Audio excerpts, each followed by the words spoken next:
ఓం నమో వెంకటేశాయ. వృషభ లగ్నం, వృషభ రాశి.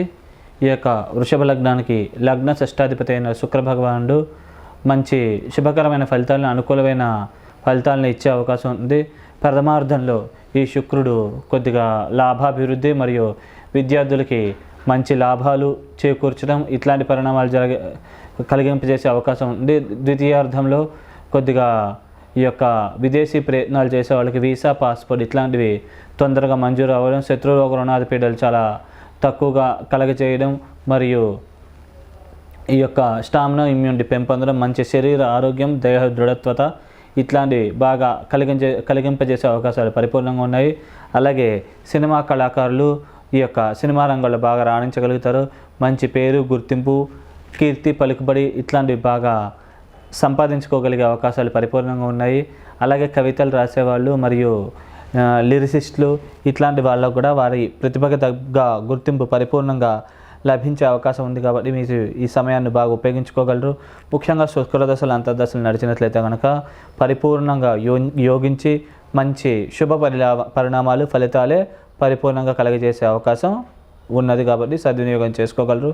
అలాగే ద్వితీయ మరియు పంచమాధిపతి అయినటువంటి బుధ భగవానుడు ఈ లగ్నానికి శుభుడు, యోగకారకుడు. కాబట్టి ఈయన మంచి శుభకరమైన ఫలితాలను కలగజేస్తాడు మరియు తొందరగా అనుకున్న పనులు నెరవేరేలాగా చేసే అవకాశం ఉంది. విద్యార్థులకు విద్యలో బాగా మార్కులు అధికంగా ఇవ్వడం మరియు కుటుంబ అభివృద్ధి, కుటుంబంలో వ్యక్తుల మధ్య ప్రేమ, అనురాగాలు, అన్యోన్యత, ఆప్యాయతలు ఇట్లాంటివి బాగా పెంపొందడం ఇట్లాంటి పరిణామాలు జరిగే అవకాశం పరిపూర్ణంగా ఉంది. అలాగే ఈ యొక్క బుధుడు 12వ స్థానంలో ఉండడం వల్ల బుధదశలు, అంతర్దశలు నడిచినట్లయితే కొద్దిగా వీసా, పాస్పోర్ట్లు తొందరగా లభించి విదేశీ ప్రయత్నాల కోసం చేసేవాళ్ళు తొందరగా విదేశాలు వెళ్ళే అవకాశం పరిపూర్ణంగా ఉంటాయి. అలాగే లోన్లు తొందరగా మంజూరు అవుతాయి. మీకు ఇవ్వాల్సిన వాళ్ళు ఎవరైనా ఉంటే ఆ డబ్బులు మీకు ఇచ్చే అవకాశం ఉంది. అలాగే మీరు ఎవరికైనా బాకీ పడినా ఆ బాకీలు ఈ సమయంలో తీర్చగలిగే అవకాశాలు పరిపూర్ణంగా ఉంటాయి. కాబట్టి సద్వినియోగం చేసుకోగలరు. ఇలా చేసుకుంటే ఇంకా ఉన్నత స్థాయికి వెళ్ళే అవకాశాలు పరిపూర్ణంగా ఉన్నాయి. తృతీయాధిపతి అయిన చంద్రుడు ఈ లగ్నానికి పాపి, యోగకారకుడు కాబట్టి మానసిక అశాంతి, చికాకులు, మనస్పర్ధలు ఇట్లాంటివి అశుభకరమైన ఫలితాలని, పరిణామాలను కలగజేసే అవకాశం ఉంది. ముఖ్యంగా వ్యక్తిగత జాతకాలు మీకు చంద్రదశలు, అంతర్దశలు నడిచినట్లయితే కనుక పరిపూర్ణంగా చంద్రుడు నెగిటివ్ రిజల్ట్స్ ఇచ్చే అవకాశం ఉంది. కాబట్టి చంద్రదశలు నడిచినట్లయితే 1కి 10 సార్లు ఆలోచించి నిర్ణయాలు తీసుకోగలరు. కంప్లీట్ దైవం మీద, మీరు చేసే పని మీద మరియు మీ యొక్క కుటుంబ సభ్యుల సలహాలు, సంప్రదింపుల ద్వారానే మీరు ముందుకు వెళ్తే మంచిది. అలాగే పెద్దవాళ్ళ సూచనలు, సలహాలు ఇట్లా మాత్రమే ముందుకెళ్ళడం మంచిది.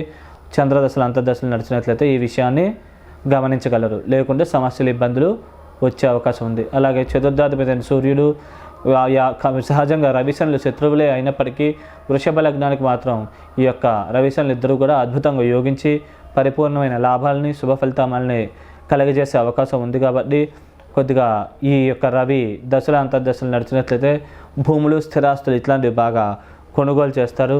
కొనుగోళ్ళు, అమ్మకాల విషయాల్లో మంచి అనుకూలత కలుగుతుంది మరియు భూముల రేట్లు బాగా పెరిగే అవకాశం ఉంది. కాబట్టి సద్వినియోగం చేసుకోగలరు. అలాగే స్టామినా, ఇమ్యూనిటీ లెవెల్స్ ఇట్లాంటివి బాగా పెంపొందే అవకాశం ఉంది. వివాహ ప్రయత్నాలు చేసే వాళ్ళకి తొందరగా వివాహం పరంగా మంచి అనుకూలత కలుగుతుంది. ముఖ్యంగా ద్వితీయార్థంలో అనుకూలత ఎక్కువ కలుగుతుంది. కాబట్టి ఈ సమయాన్ని ఉపయోగించుకుంటే, అంటే మే 15 తర్వాత కొద్దిగా ఈ అవకాశాలు ఎక్కువగా ఉన్నాయి. కాబట్టి ఈ సమయాన్ని ఉపయోగించుకుంటే తొందరగా వివాహం అయ్యే అవకాశాలు పరిపూర్ణంగా ఉంటాయి. అలాగే ఈ యొక్క లగ్నానికి సప్తమ మరియు వ్యయాధిపతి అయినటువంటి అంగారకుడు లాభస్థానంలో ఉండడం వల్ల స్నేహితులు, బంధువులు ఇట్లాంటి వాళ్ళ ద్వారా కొద్దిగా మోసగించబడే అవకాశం ఉంటుంది. కుటుంబ సభ్యుల మధ్య చికాకులు, కొద్దిగా కమ్యూనికేషన్ గ్యాప్స్ ఇట్లాంటివి ఏర్పడే అవకాశం ఉంది. విద్యార్థులకు స్వల్పంగా విద్యాటంకాలు కలిగే అవకాశం ఉంది. స్వల్పంగా శత్రురోగ రుణాది పీడలు కూడా స్వల్పంగా ఉండే అవకాశం ఉంది. కాబట్టి ఈ విషయాలు అప్రమత్తంగా ఉంటే మిగతా అన్ని విషయాల్లో కూడా బాగుందండి. అలాగే అష్టమ మరియు లాభాధిపతి అయినటువంటి గురు భగవానుడు ఈ లగ్నానికి యోగకారకుడు కాదు, పాపి. కాబట్టి ఈయన లగ్నంలో ఉండడం వల్ల స్వల్పంగా స్టామినా, ఇమ్యూనిటీ దెబ్బతీయడం, డెసిషన్ మేకింగ్స్లో కొన్ని తప్పులు ఇట్లా చేసే అవకాశాలు కొన్ని ఉంటాయి. అలాగే ఈ యొక్క 5వ స్థానాన్ని చూడడం వల్ల స్వల్పంగా విద్యాటంకాలు కలిగిస్తాడు. అలాగే స్వల్పంగా గురుదశలు, అంతర్దశలు నడిచినట్లయితే వివాహ ప్రయత్నాల్లో కూడా స్వల్పమైన ఆటంకాలు కలగజేసే అవకాశం ఉంది. అలాగే ఈ యొక్క గురువు 9ని కూడా చూడడం వల్ల డబ్బు ఖర్చులు కూడా అధికంగా కలిగింపజేసే అవకాశాలు ఉన్నాయి. కాబట్టి ఈ విషయాల్లో తగు జాగ్రత్తలు తీసుకుంటే మిగతా అంతా కూడా చాలా బాగుందండి.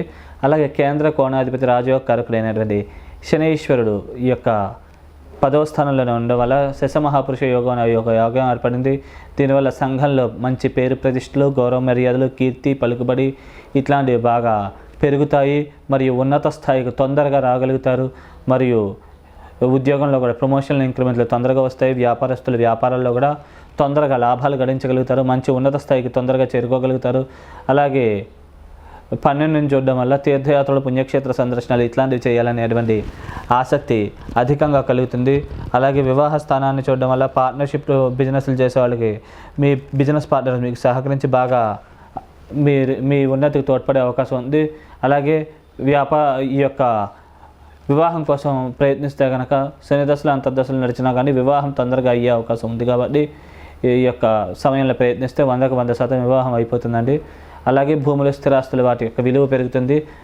మరియు తొందరగా అనుకున్న పనులు తొందరగా నెరవేరే అవకాశాలు బాగా పరిపూర్ణంగా ఉన్నాయి. కాబట్టి ఈ సమయంలో ప్రయత్నిస్తే 100కు 100% ఈ పనులన్నీ కూడా అయిపోయి మీకు అన్ని పరాలుగా శుభ పరిణామాలే పరిపూర్ణంగా జరిగే అవకాశం ఉంది. అలాగే ఈ యొక్క లగ్నానికి లాభంలో రాహువు, అలాగే పంచమంలో కేతు ఉండడం వల్ల వ్యక్తిగత జాతకుల ముందుగా కనుక కేతు ముందైపోయి తర్వాత రాహు వచ్చినట్లయితే కనుక రాహుకేతులు ఇద్దరు కూడా అద్భుతంగా యోగించి పరిపూర్ణమైన అనుకూల ఫలితాలు, శుభ పరిణామాలే కలగజేసే అవకాశం ఉంటుంది. అలాగే విద్యార్థులు విద్యలో బాగా మార్కులు బాగా ఎక్కువగా తెచ్చుకోగలగడం, అలాగే ఏవైతే చదువుతారో అవే ఎగ్జామ్స్లు వచ్చే అవకాశాలు ఇట్లాంటివి బాగా ఎక్కువగా ఉంటాయి. దైవికమైన బలం, శక్తి పెంపొందుతుంది. చిన్నపిల్లలతో ఆడుకోవాలనే ఆసక్తి కూడా అధికంగా కలిగే అవకాశం ఉంది. కాబట్టి మీరు ఈ యొక్క విషయాల్లో బాగా ఇంప్రూవ్మెంట్ ఉండే అవకాశం ఉంది. కాబట్టి సద్వినియోగం చేసుకోగలరు. ఒకవేళ వ్యక్తిగత జాతకుల ముందుగా కనుక రాహు వైపు కేతు మిగిలినట్లయితే ఈ పరిణామాలన్నీ కొద్దిగా వ్యతిరేకంగా జరిగే అవకాశం ఉంటుంది. కాబట్టి ఈ విషయాలు అప్రమత్తంగా జాగ్రత్తగా వ్యవహరిస్తే మిగతా అన్ని పనులకు కూడా బాగుంటుందండి. మీరు ఈ యొక్క దోష పరిహారార్థాలు కూడా మీరు ఏం చేయాలంటే కనుక రోజు సూర్యనారాయణని బాగా పూజించడం, ఆయనకు గోధుమలతో ఏదైనా చేసిన పదార్థం ఏమైనా నైవేద్యంగా సమర్పించి అది ప్రసాదంగా స్వీకరించడం, ఇట్లాంటి పరిహారాలు చేసుకోవడం మంచిది. అలాగే నీలం రత్నం వృషభ లగ్నంలో, ముఖ్యంగా వృషభ లగ్నంలో పుట్టింటే కనుక నీలం రత్నం మధ్యవేలికి 3 క్యారెట్ల ప్రమాణంగా కనుక ధరించినట్లయితే కనుక మంచి ఈ రాజయోగ ఫలితాలు ఇంకా కూడా పెరిగిపోయి ఇంకా తొందరగా ఉన్నత స్థాయికి వెళ్ళే అవకాశాలు ఉంటాయి. అలాగే శివారాధన విశేషంగా ఆచరించుకోవడం, కుదిరినప్పుడులాగా శివుడికి అభిషేకం, అర్చనాదులు చేయించుకోవడం, శివుడికి నైవేద్యం పెట్టిన ప్రసాదం రోజు స్వీకరించి బయటికి వెళ్ళడం, ఇట్లాంటి పరిహారాలు ఆచరించుకోవడం వల్ల మీకు అన్ని పనులుగా మంచి జరిగి పరిపూర్ణమైన శుభ పరిణామాలు, ఫలితాలు దక్కే అవకాశం ఉంది.